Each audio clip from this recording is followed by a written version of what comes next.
Saludos y continuamos nuestra cobertura hoy para PH Latam desde el Simposio de Reumatología para el médico primario y tengo el placer de estar acompañada de la doctora Amarilis Pérez de Jesús, reumatóloga para adultos. ¿Cómo se encuentra, doctora? Muy bien, gracias por la invitación. Y creo que podemos aprovechar la oportunidad para explicar los dos tipos de manifestaciones que hay de lupus, el cutáneo y el sistémico. Si nos puede un poco explicar, yo sé que eso se presta, ¿verdad?, para una clase prácticamente, Sí, pero si a grosso modo podemos señalar las diferencias. sí, el lupus sistémico o lupus sistémico eritematoso es la manifestación, como lo dice el nombre, sistémica, donde vamos a tener afectación de los órganos internos, puedo tener envolvimiento de la médula ósea, de la piel con las erupciones, puedes tener envolvimiento de pulmón, corazón, básicamente cualquier órgano puede estar afectado por el lupus sistémico. Cuando hablamos de lupus cutáneo son las manifestaciones donde solamente vamos a tener manifestaciones en piel. Estas manifestaciones, este grupo de lo que llamamos lupus cutáneo puede progresar a lo que llamamos el lupus sistémico y hay otros subgrupos como lo es el crónico discoide, que tiene menos frecuencia de progresar. Hay otro que se llama lupus tumidus, que eso solo un 5% progresan a sistémico, que aunque son dos vertientes diferentes de la enfermedad, la una puede progresar hacia la otra. Bueno, tanto más importante entonces, doctora, la detección temprana para evitar esa progresión o por lo menos detectar cuál puede progresar. Definitivamente, en esta y en todas las condiciones reumáticas dependemos de una detección temprana porque son condiciones que posiblemente pueden causar hasta la muerte del paciente. Así es que estas son condiciones bien importantes, identificarlas, tratarlas en estadios tempranos, porque así también evitamos los daños a otros órganos internos. En el lupus hablamos mucho de la nefritis lúpica, que es el daño renal. Esos pacientes terminan en diálisis porque sus riñones se dañan por completo. También en lupus hablamos del lupus neuropsiquiátrico, donde esos pacientes desarrollan desórdenes de convulsiones. O sea que todo eso es lo que queremos evitar. Wow. En el caso de, ¿verdad?, quizás lo más obvio, el lupus cutáneo, ¿cómo ese médico primario puede diferenciar entre lo que podría ser lupus y podría ser alguna otra condición dermatológica?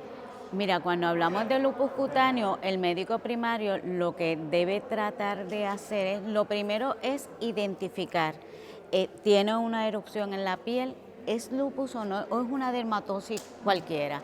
Lo primero que tú buscas, ese paciente tiene fotosensitividad cuando se expone al sol, ese erupción empeora. Ok, probablemente ahí estamos hablando de un lupus cutáneo. Luego tenemos esa manifestación en piel que es fotosensitiva, que da escozor o picor.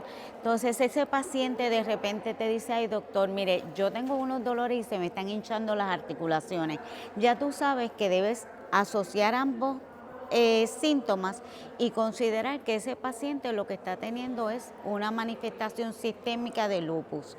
Siempre con paciente que tú tengas sospecha de que hay lupus cutáneo y te diga que tiene otras manifestaciones como úlceras en la boca, artritis, fiebres no cuantificadas, ese es el paciente que el médico primario tiene que identificar y hacer la evaluación de laboratorio para entonces referir al reumatólogo si es que es necesario. Pues eso nos lleva a precisamente a explicar qué laboratorio, de suerte que cuando ya vaya donde el reumatólogo tenga ya algún tipo de comprobación, ¿no? Sí, en este tipo de pacientes vamos a hacer el anticuerpo antinuclear o el llamado ANATES, que es bien importante y siempre que doy conferencia enfatizo. ANATES solito no me sirve para nada. Un ANATES solo no determina que el paciente tenga lupus. Otras condiciones autoinmunes pueden provocar un ANATES positivo, tiroiditis puede provocar un ANATES positivo, 10% de la población tienen esta prueba positiva sin tener nada. Pero como este es el paciente donde el primario ya identificó, tiene una erupción sospechosa, yo sí pienso, tiene artritis, yo sí pienso que tiene lupus, vamos entonces a hacerle el anticuerpo, vamos a hacerle un contaje, el CBC, porque los pacientes con lupus van a tener leucopenia, van a tener anemia, van a tener trombocitopenia, vamos a hacerle un comprensivo metabólico, una orina, una velocidad de sedimentación o en buen castellano set rate y una proteína C reactiva un CRP. Con esos laboratorios ya el médico va a tener un cuadro bastante claro de si este paciente sí tiene lupus y entonces con esto es que nos va a contactar para comenzar el manejo de ese paciente. ¿Que debe entonces esperar ese momento para el referido o podría hacerlo incluso antes, doctora? Mira, yo creo que los referidos no están de más. Si tú tienes una sospecha y realmente no quieres entrar más allá, pues envíalo. Y entonces el reumatólogo, pues nos encargamos de identificar el diagnóstico. Si tiene lupus y lo tenemos que manejar, lo vamos a manejar. Si no tiene lupus, te lo vamos a devolver. Y si tiene lupus, lo vamos a manejar, pero tú vas a seguir acompañándonos como primario en el manejo del paciente. Doctora, en términos de la manifestación cutánea, ¿qué tratamientos más recientes hay que quizás ofrecen una nueva oportunidad para el paciente? Para la manifestación cutánea usualmente se tratan con agentes tópicos y con hidroxicloroquina. Con eso usualmente es suficiente. Tenemos medicamentos excelentes, nuevos, que se usan más para la manifestación sistémica y obviamente al controlar la manifestación sistémica controlamos también la cutánea. Pero específicamente para manifestación cutánea, ahora estamos empezando un estudio. O sea, yo hago investigación clínica y pues ahora estamos comenzando un estudio de la utilización de un medicamento específicamente para lupus cutáneo. Actualmente no tenemos nada aprobado específico para lupus cutáneo. ¿Y está solicitando voluntarios para participar? Claro, claro que sí. Estamos solicitando voluntarios para participar de este estudio clínico.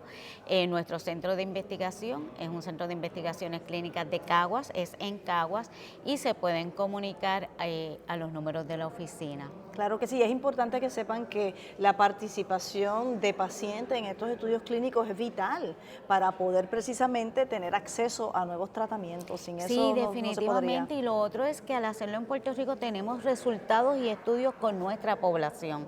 No nos tenemos que adaptar a los resultados de poblaciones, por ejemplo, norteamericanas, que genéticamente son muy diferentes a nosotros. Qué bien, entonces para finalizar, ¿qué consejo le da al médico primario una vez tenga un paciente con algunos de esos síntomas sobre cómo proceder? ¿Qué consejo le da? Mira, bien importante, sabemos que hay escasez de citas, de conseguir a un subespecialista. Mi recomendación, y es lo que les digo en otras conferencias, agarren el teléfono, llamen directamente al reumatólogo y háganle la consulta. ¿Por qué? Porque probablemente si le da al paciente para que llame a la oficina, muchos tenemos la clínica cerrada a pacientes nuevos, así es que o tienen un año de espera o tienen 6 meses de espera, así es que yo prefiero, por lo menos en mi carácter personal, si el médico me llama, obviamente yo voy a hacer un espacio para ese paciente. Muchísimas gracias, doctora. Gracias a ti, un placer. Y bueno, esperemos que esta orientación vaya para los médicos primarios y también para el público en general, para un poco educarnos sobre estas condiciones. Y ese es el propósito de nuestra presencia aquí en este simposio de reumatología para el médico primario. Continuamos más adelante con otra transmisión.